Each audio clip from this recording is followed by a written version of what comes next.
Alors maintenant, on va voir le conflit qui malheureusement dégénère et la personne que vous avez clairement invectivée de rester où elle est ne veut rien entendre et continue d'avancer sur vous. Donc bien évidemment, vous n'allez pas continuer à reculer comme ça indéfiniment.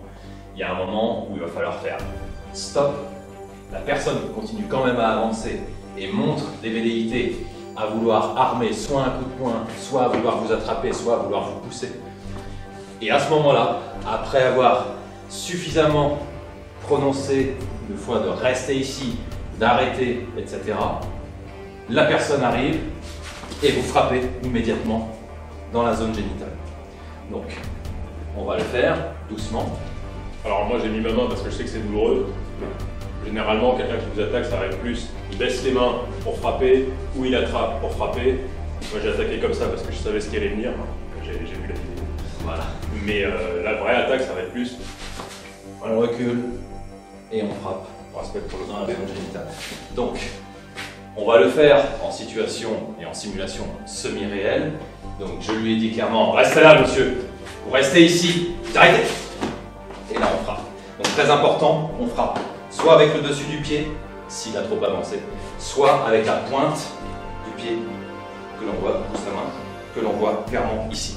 Donc, évitez de frapper avec le tibia parce que la jambe peut se retrouver coincée ou on peut se prendre le genou. S'il avait mis son genou par inadvertance, au moins c'est la pointe du pied qui va venir ici et c'est pas votre tibia sur le genou parce que là ça va vous ouvrir en deux le tibia ou en tout cas vous faire très mal. Donc très important, on est ici, on est prêt, on recule, on frappe. Donc l'exercice que vous allez devoir faire, vous allez être en position ici, vous êtes prêt à bouger, vous êtes sous tension, il est clair qu'il vous veut quelque chose de mal, vous reculez, vous frappez. Ok? Donc ici, le plus vite possible. Il bouge, on frappe. Il bouge, on frappe. Si on est de l'autre côté, c'est pareil. Et ici, on frappe. On se sert de... S'il veut me mettre un coup de poing, il doit faire tout ça. Il doit arriver ici, et sa main doit arriver là. Continue, voilà. Là, ici, il va me mettre KO. Que ce soit un direct, un crochet, il a besoin de parcourir toute cette distance-là, puisque je l'ai maintenu ici. Au moment où il commence à arriver et que c'est clair, je frappe ici. Peu importe la taille de son bras, même s'il exécute le coup de poing, mes armes de destruction à distance vont permettre de frapper au niveau du génital.